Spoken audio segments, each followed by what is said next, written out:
کوئی جزیرہ تھا، وہاں کا سیاسی نظم یہ تھا کہ سال کی آخری تاریخ کو جو ان کا موجودہ بادشاہ ہوتا اس کو جنگل میں چھوڑتے اور نیا بادشاہ لینے کے لیے وہ ساحل پہ آ جاتے۔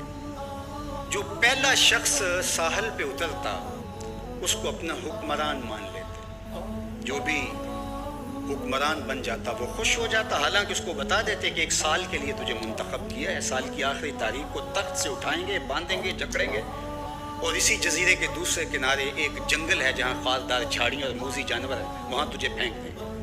وہ بھول جاتا، کہتا دیکھی جائے گی، اور سال کی آخری تاریخ جب وہ رسیاں اور زنجیریں لے کے آتے تو وہ پریشان ہو جاتا کہ آنکھ جھپکنے میں سال گزر گیا، پتہ ہی نہیں چلا۔ پھر روتا ہوا چیختا ہوا اس جنگل میں جاتا اور لوگ اس کو چھوڑ کے آ جاتے اور درندوں کا رزق بن جاتا، اور جو بھی آتا اس نے کبھی انکار نہیں کیا تھا۔ پہلی بار ایسا ہوا کہ جس شخص کو انہوں نے ہار ڈالے، گارڈ آف آنر دیا، تعظیم تکریم دی، سیلوٹ کیا، اس نے کہا یہ سب کیا ہے؟ کہا کہ آج کے بعد تو ہمارا حکمران ہے۔ کہا میں تو امور سلطنت نہیں جانتا، میں تو تاجر آدمی چیزیں بیچنے آیا ہوں۔ کہا کہ ہمارا اصول یہی ہے کہ سال کی پہلی تاریخ کو پہلا شخص جو جزیرے پہ قدم رکھتا ہے وہ ہمارا حکمران ہوتا ہے۔ اس نے کہا میں تو امور سلطنت کو نہیں جانتا، تو یہ کس طرح ذمہ داری قبول کر سکتا؟ انہوں نے کہا کہ تمہیں کرنا ہوگی، اس کے علاوہ کوئی راستہ نہیں ہے، ہمارا یہ قانون ہے، ضابطہ ہے، اور یہ بھی بتا دیں کہ سال کی آخری تاریخ کو تجھے اسی جنگل کے دوسرے کنارے چھوڑائیں گے جہاں موذی جانوروں کا رین بسیرا ہے۔ تو اس نے کہا اگر انجام اتنا دردناک اور خطرناک ہے پھر تو میں بالکل جانے کے لیے تیار نہیں ہوں۔ تو انہوں نے کہا تو چاہے نہ چاہے باندھ کے بھی تخت پہ بٹھانا پڑا تمہیں بٹھائیں گے۔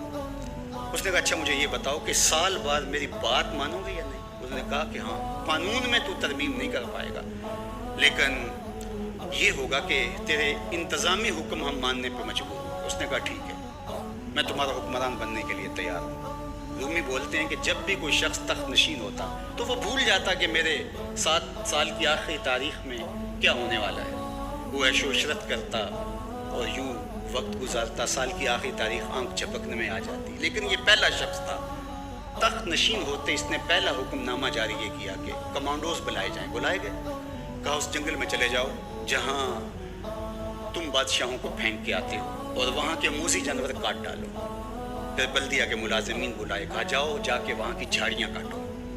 پھر معمار بلائے، کہا جا کے وہاں محل تیار کرو۔ کچھ لوگوں کو بلایا، کہا جا کے وہاں پھول لگاؤ، پھلدار درخت لگاؤ، سایہ دار شجر لگاؤ۔ پوری حکومتی مشینری اس جنگل کو کٹوانے، وہاں کے موذی جانور قتل کروانے اور وہاں خوبصورت محل بنوانے، کنویں کھدوانے اور پھلدار درخت لگوانے میں صرف کر دی۔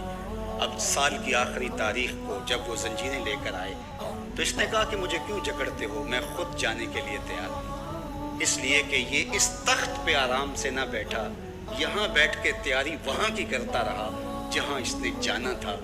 کافر اور فاسق دنیا کے تخت پہ عیش کرتا ہے، بھول جاتا ہے کہ میں نے کہاں جانا ہے، اور صالح مومن اس تخت پہ آرام سے نہیں بیٹھتا، جہاں جانا ہے اس کے لیے تیاری کرتا رہتا ہے۔ اور جب جنازہ اٹھتا ہے تو وہ کہتا ہے اجلوا بی ولا تؤخروا بی، دیر نہ کرو مجھے جلدی لے جاؤ، میرا تو وہاں انتظار ہو رہا ہے۔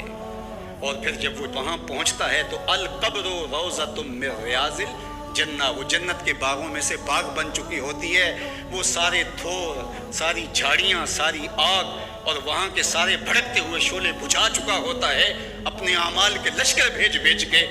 ہم نے دیکھنا ہے کہ ہم یہاں آخرت کے لیے کچھ بھیج رہے ہیں کہ یہی سب کچھ لٹا رہے ہیں۔ دنیا کے مختلف ممالک میں جانا ہوتا ہے۔ تو ایک دفعہ میں اٹلی گیا تو وہاں ایک شہر میں مجھے کچھ دوست لے گئے، تو وہ چھوٹا سا گھر تھا، تو 20 سے 30 لوگ وہاں رہ رہے تھے۔ تو میں بڑا حیرت زدہ ہوا، تو میں نے کہا کہ آپ یہاں تنگ سی جگہ پہ 20-25 لوگ رہ رہے ہیں تو اتنی مشکل میں کیوں رہ رہے ہیں؟ تو کوئی بڑا سا گھر خرید لیں، آسودہ رہیں۔ تو انہوں نے کہا کہ جناب آپ ہمارے علاقے میں جا کے دیکھیں، 5-5 کنال کے گھر ہم نے وہاں شروع کیے۔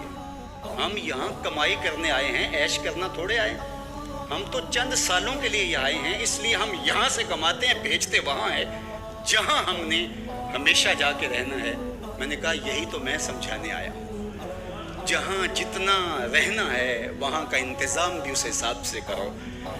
حضور نے فرمایا کن فی الدنیا کانک غریب او عابر السبیل، دنیا میں ایسے رہو جس طرح مسافر اور اجنبی رہتا ہے. دنیا پر جینا لگا کے بیٹھ جاؤ. چند دن کے لیے آئے ہو. یہ آخرت کی کھیتی ہے، دار العمل ہے، وہ آخرت دار الجزا ہے. تو قبل اس سے کہ وہ وقت آئے ہاتھ ملتے رہ جائیں، توبہ کا در کھلا ہے.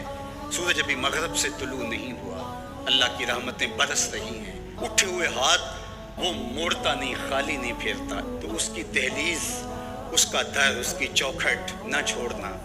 اور آج غور کرنا کہ ہم کھڑے کہاں ہیں.